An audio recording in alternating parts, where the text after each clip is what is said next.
Some really good games, another doubleheader on Monday Night Football, and tons more to get into as we preview and make picks for Week 7 of the NFL season right now. NFL analyst Brian Peacock and former NFL scout Matt Williamson bring you expert NFL analysis every day in less than 30 minutes. Get an inside look at the NFL on the field and in the front office with elite breakdowns to next-level analysis and in-depth information only for the real NFL fans. This is Peacock and Williamson, and it starts now.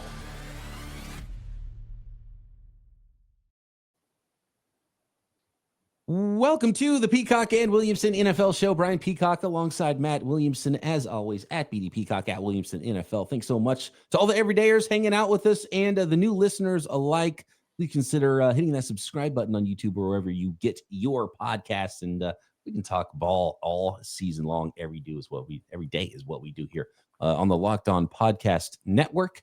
And for those of you wanting the breakdown of the Thursday Nighter, just to let everybody know, we've had some scheduling issues this week with the Thursday Nighter. Matt's got a lot of Steelers stuff that he does, so you're gonna have to wait until Monday when we break down the rest of Week 7 for that Thursday night breakdown, because we had to record this one a day earlier. And a couple of teams. That's my fault, folks. I mean, just my Steelers stuff had gotten in the way, but if you check my Twitter timeline, you will find a lot of my shows, other than this one, that have Steeler reactions if you're interested. Yes. And then we'll of course, have a little reaction for you when we break everything down on our Monday episode of everything that happens on Sunday and Thursday of Week 7. And that's why we had some other odd times as well this week. So we should be back on schedule a little bit more on next week's shows for sure. And I do appreciate it. To be honest with you, I like hearing from fans where they're like, hey guys, the show's not up yet. Is there something going on? That means people are paying attention. They want that episode, Matt. So it is nice to hear that feedback. That's good. Appreciate those listeners. You said off the air too, that the teams that are off here in Week 7, who are the Ravens and the Bills, especially the Ravens, probably are not upset that this is their bye week. Oh man, it's probably a week or two later than the Ravens would have ideally liked it, but it could be the line of demarcation of their season. Remember before what a mess they were, and then they come back roaring. I think it's possible. That doesn't mean that they can run away with the division or anything like that. And the Bills took a couple body blows lately too. I think it might be time to reassess things. I have a feeling this next week or so, we're going to talk a lot of potential trade candidates. Could the Bills, a lot of receivers names out there. Yeah. Could the Bills be in the market for a defensive player, a safety, a wide receiver? This might be a good time to be on the phones too. And next week, remind me, Matt, I want to have a conversation about wide receiver value and why wide receivers are getting paid so much when you can still find wide receivers. They're always available to trade deadline. Yeah, and you can't find a lot of other positions that a lot of teams need on both lines of scrimmage, particularly, and obviously things like quarterback and some of those things. And if you're looking for a linebacker that can also cover, good luck there. Not many of those guys. So wide receiver is the one thing you can always find. Like there is a million of them, and I know a lot of teams need a lot of them. Maybe you don't find that difference-making guy, and I get why Jamar and those guys are paid the way they are, but. Conversation for another day because we got to make some picks here. It is, but real quick, I mean, Sewell versus Chase, Alt versus Neighbors, always take the tackle. Yeah, the teams that took the wide receivers aren't upset by it. No, not at all. I think the tackle was the right move in both those instances. You just can't get tackles, and you can get receivers. And the stories, right? All right, let's go to some really good games here. Let's start with the Eagles at the Minnesota Vikings in the early slate on Sunday. The Philadelphia Eagles on the road at Minnesota are favored by 1.5 points. Big time playoff implications here in the NFC because, as we know, conference record, one of the tiebreakers for seeding. Massive one, yeah. But the Vikings are coming off a bye. I think they still have some O-line injuries. I'm expecting Wentz in this game. I don't think they're rushing JJ back for better or worse. Eagles, both lines of scrimmage are not the same at all to me. And AJ Brown's kind of upset, and they seem like they could use a bye, like the Baltimore Bills conversation of, big time contender could use a break to step away from things. And I don't think walking into Minnesota at that environment and that noise level is what they need at the moment. I think the Vikes win outright. I like a home dog here. I wish it was more than 1.5 points, but still, this one is one where I'm not super confident in the Eagles. Thought the same thing about the Chiefs a couple of weeks ago, though, and then they went out and had a huge win against the Lions, and it was like, oh yeah, never mind. They're still a good football team. They'll get it figured out. The offensive line is the one where they still have enough talent. I don't know why they're not playing that good up front right now.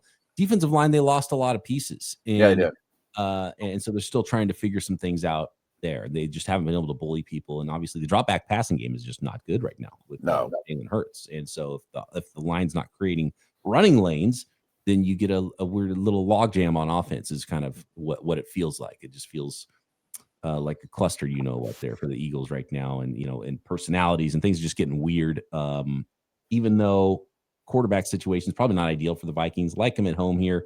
Let's chuck it up to Justin Jefferson a few hundred times, Carson. Whole bunch, yeah.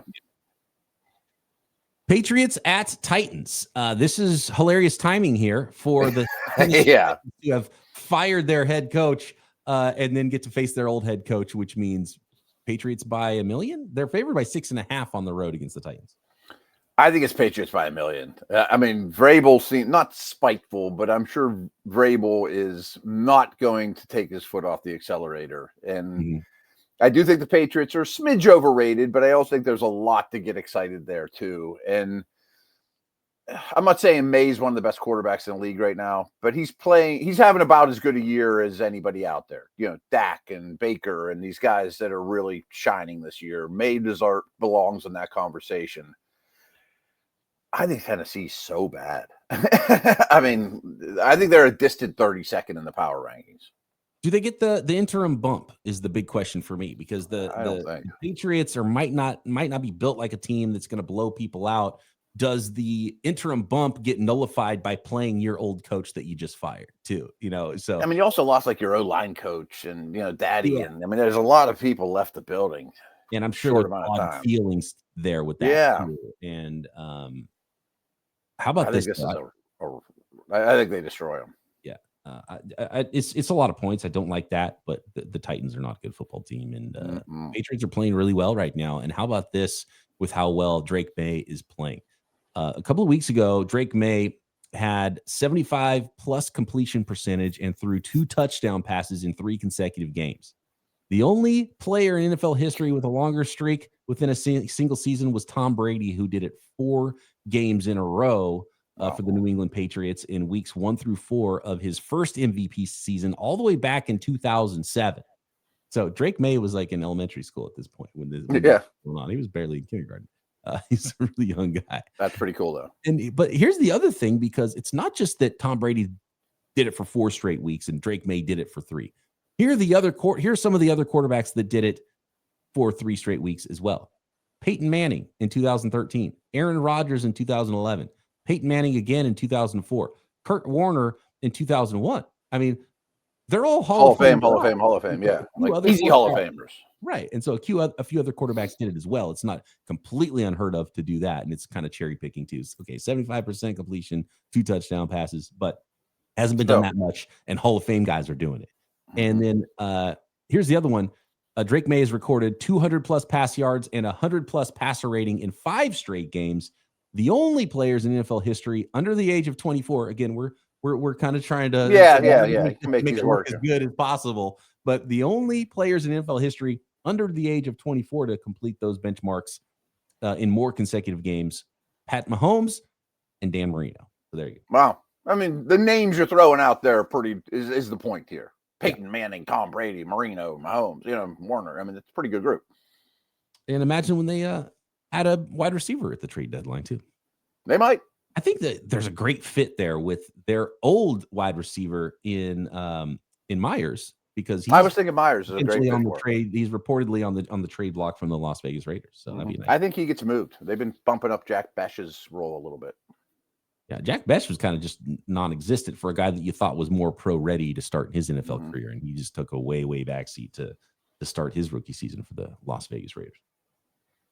If you want our pick for the Las Vegas Raiders Chiefs game, you got to go back to our 6-pack episode from yesterday, and some weirdness going on with Josh Simmons. How about the Carolina Panthers at the New York Jets next? A whole bunch of good games on Monday Night Football. We got Commanders, Cowboys, Colts, Chargers, and more picks for week 7.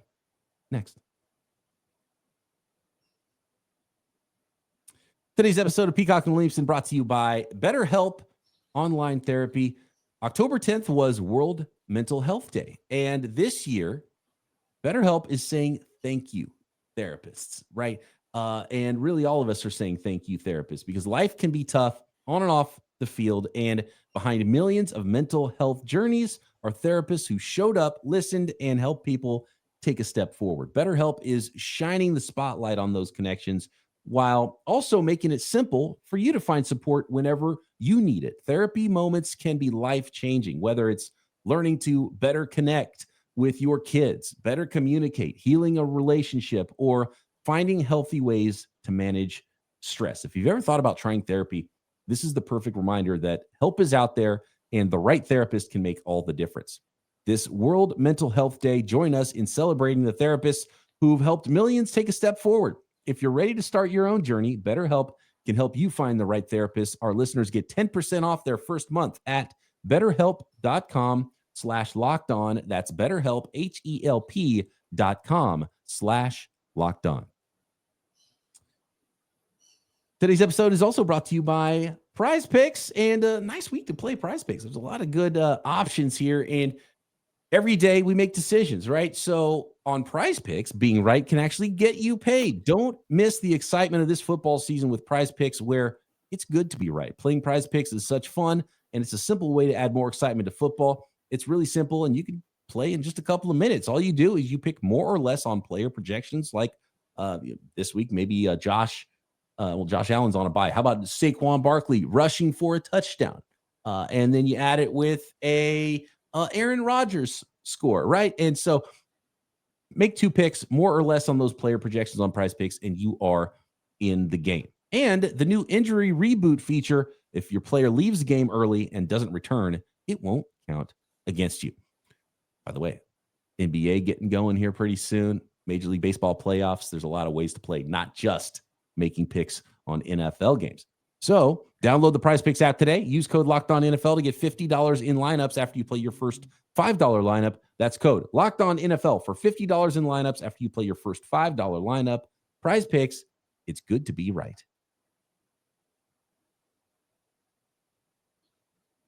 All right, here we go. Lots of great games on the schedule for week 7, and that brings us to one that might not be the greatest game, but let's get to the Panthers and Jets. The 0-6 Jets, the surprisingly hot Carolina Panthers now back to 500 at 3-3, are favored by 1.5 points on the road at New York. So Carolina and Rico Dowdell have run all over 2 really bad defenses these past 2 weeks. Now the Jets defense is a little better, but it's not great.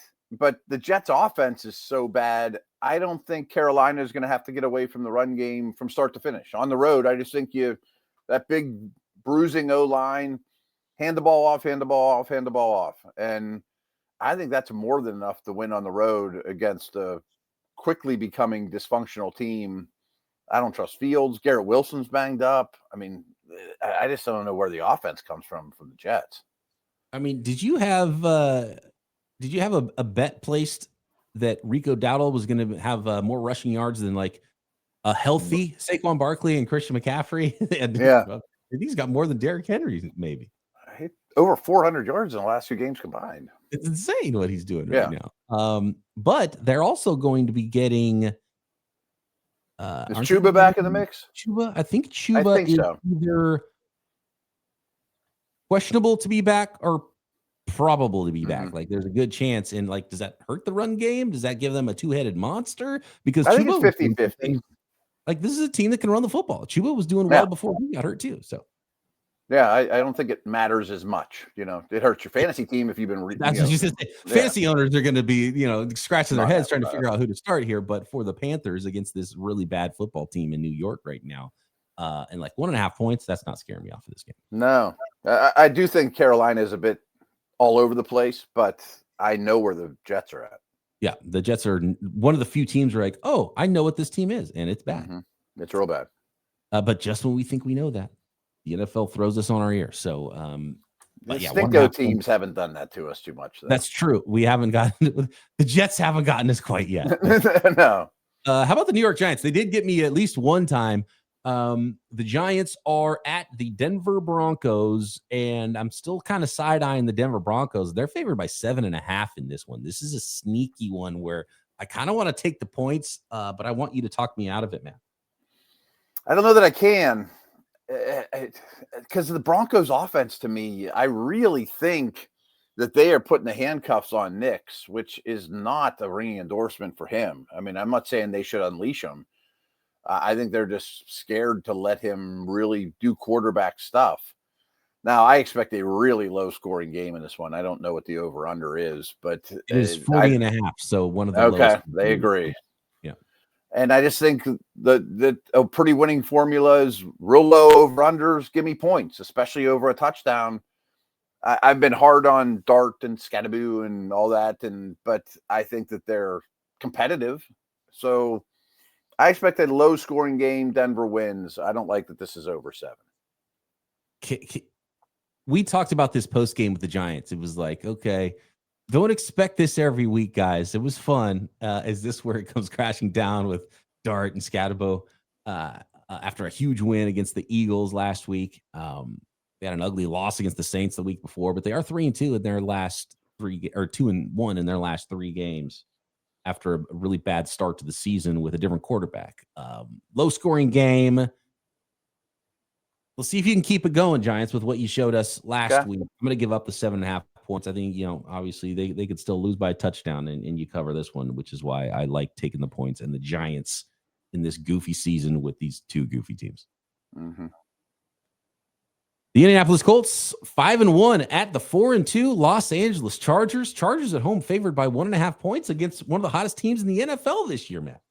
Weird lines this week. I mean, we talked about this with Niners, Atlanta. I mean, there's been 3 or 4 where I think the wrong team is favored. I mean, Minnesota, to be honest with you, I thought was, should have been favored against Philly earlier in the show today. Yeah, I trust the Colts. Maybe I'm nuts, but I trust them on both sides of the ball. They got a ton of weapons. Jonathan Taylor's having a monster season. I'm feeling a little better about the Chargers, but all in all, I think the Colts are better than they are. Yeah, and the Chargers for a 4-2 team are kind of stumbling into this part of the season right now, and some of the massive injuries they've had, and even though they've gotten away with it at the running back position at least last week, and the Colts haven't played a lot of really good teams either, so that 5-1 might be a little flimsier as good as they've looked. True. They've also played really well too, and Jones and Taylor. And Quentin Johnson's banged up too for the Chargers, so I don't see why the Chargers should be favored in this one. At least it's not like they have a great home field advantage either. Yeah, I would think the Colts by 3, and then maybe home negates that, so it's a straight pick 'em.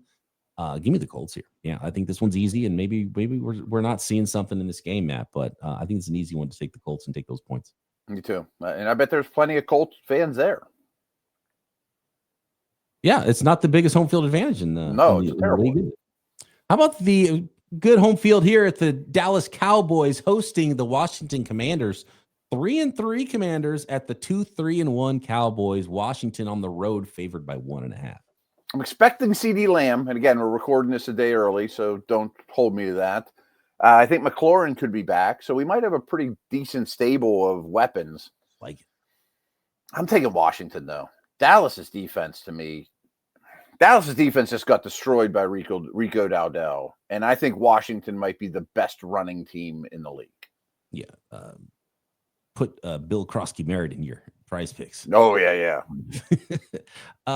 Speaking of that Cowboys defense here, which I agree with you, I do like the Commanders in this one on the road. I think the Commanders can take advantage of where the Cowboys are right now, even if you get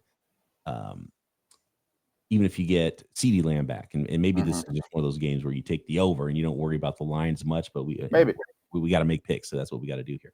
A couple of notes on Dak Prescott, and one of them is, in fact, I'm just going to go. We don't spend too much time on this. The shout out to Mike Sando, and the I already forgot what it was again. The index. Betrayal index. Betrayal, that's what it is. The betrayal I like index, that, which is essentially, what your quarterback is ranked from an EPA standpoint, expected points added, versus how bad your defense and special teams are. Yeah, so yeah. Essentially, if you are ranked number 1 as a quarterback on offense and your defense and special teams is ranked number 32, you would have a negative 31 betrayal index.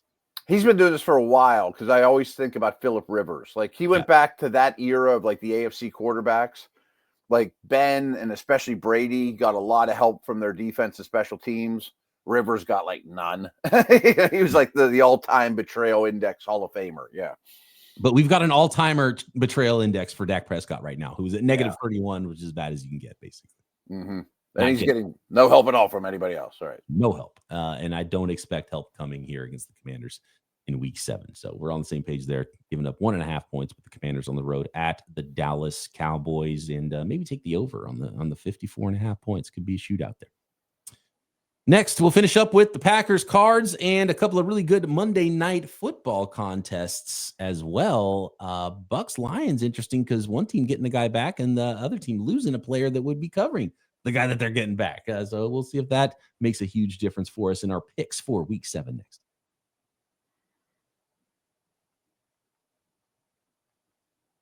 This episode of Peacock Williamson brought to you by Mazda. Move and be moved. Mazda is moving the game forward. And if you've not driven a Mazda, you need to drive a Mazda because Mazda crafts cars for those who do more than simply move. You can make everyday drives feel like anything but. From smooth handling to intuitive controls, Mazda is one of the best performing cars that you can drive. And when you sit in a Mazda, you can feel that Japanese craftsmanship in every detail. Metallic accents too. Available Napa leather upholstery. Just sitting in a Mazda, driving a Mazda is different. If you haven't driven one, you've got to check it out because like athletes, from footwork to breathwork, athletes sweat all the details, and Mazda brings this same intention to how they craft every model. And with all-wheel drive standard in every crossover SUV, you can drive with confidence through almost any season. And like the players, Mazda sweats every detail because when you make every move count, impossible becomes irrelevant. Mazda, move and be moved. This episode is also brought to you by Rugiet and Rugiet Go Long. It's all about confidence, right, guys? So what do you get when you have a bald eagle standing on top of a silverback gorilla riding a T-Rex? Confidence, pure confidence. If you're looking for something beyond the usual pill, it's time to meet Rugiet Go Long. Rugiet Go Long isn't just another ED pill. It's a total game changer for confidence. The effects can last up to 36 hours. That's confidence all day, all night, and even into the next day. The process is simple. Connect with a board-certified doctor 100% online, and if you're prescribed, your treatment ships discreetly right to your door. So ready to level up your confidence in the bedroom? Head to Rugiet.com and use promo code LOCKEDONNFL for 15% off your first order. That's Rugiet.com, Rugiet.com. Promo code LOCKEDONNFL. Make sure you use our code so they know we sent you.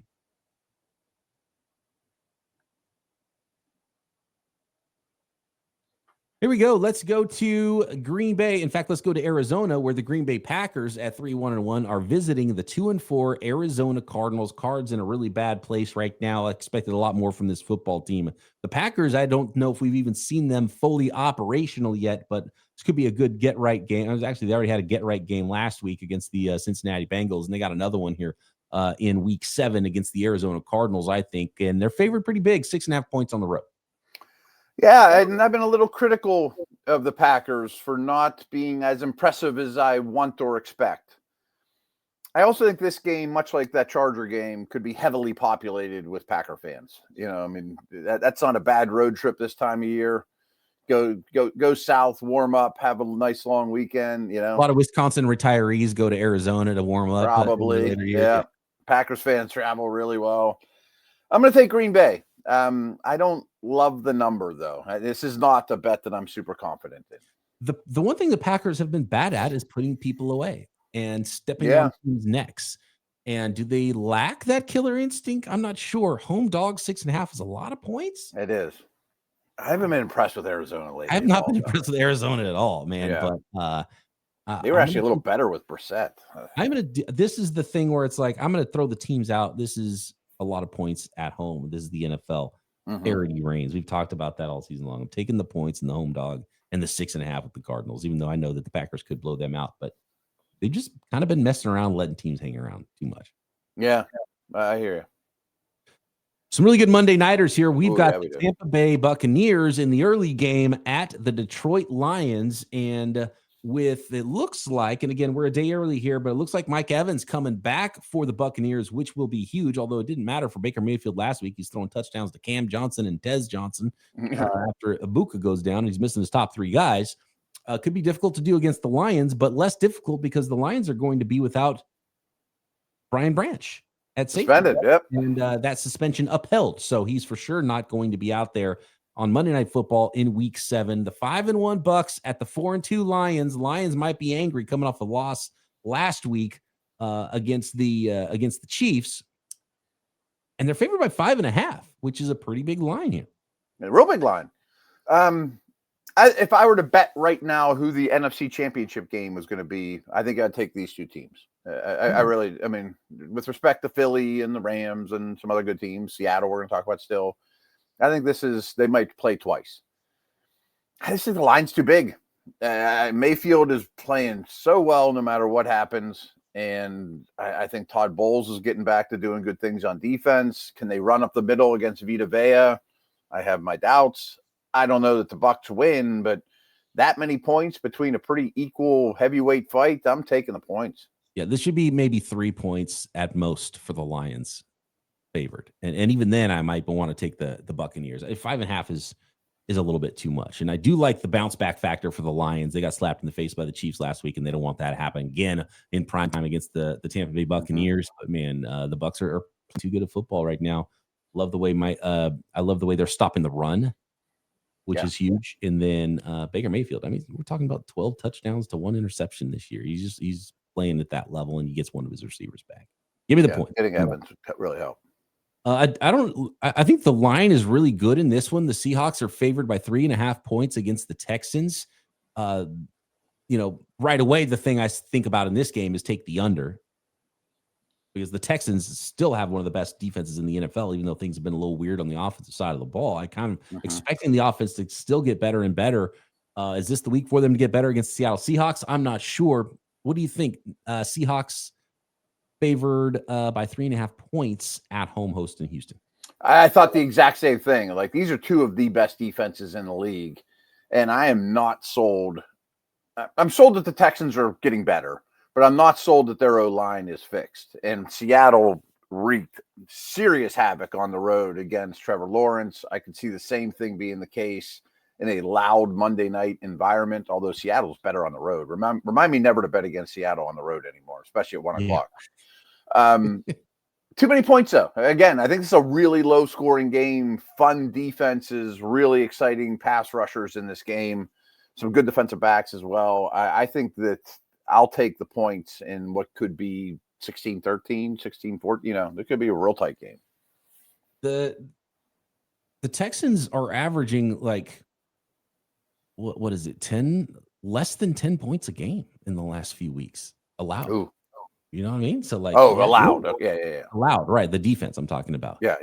They won 44-10 last week, and then they blanked the Titans. Now those Titans and Ravens teams aren't anything to write home about right now, and that was after an 0-3 start for Houston. But they won 26-0, 44-10 the last couple of weeks. So you feel a little bit better about where they're at right now. And the defense has been good all year. It was another defensive battle, 14-9, which is kind of what this game could be potentially at Seattle, which they would cover, but 3.5 just still feels like too much in a low-scoring game. I do believe in Sam Darnold. I think we're completely out of the woods. Me too. A good quarterback. So he's a good quarterback.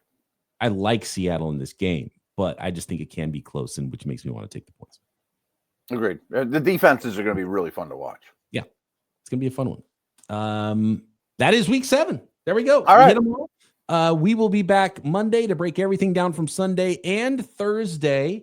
And hit us with your mailbag questions if you're watching football and something crosses your brain at BD Peacock at Williamson NFL, or drop a question or a comment on YouTube. Subscribe while you're there. Matt and I back Monday right here, Peacock and Williamson.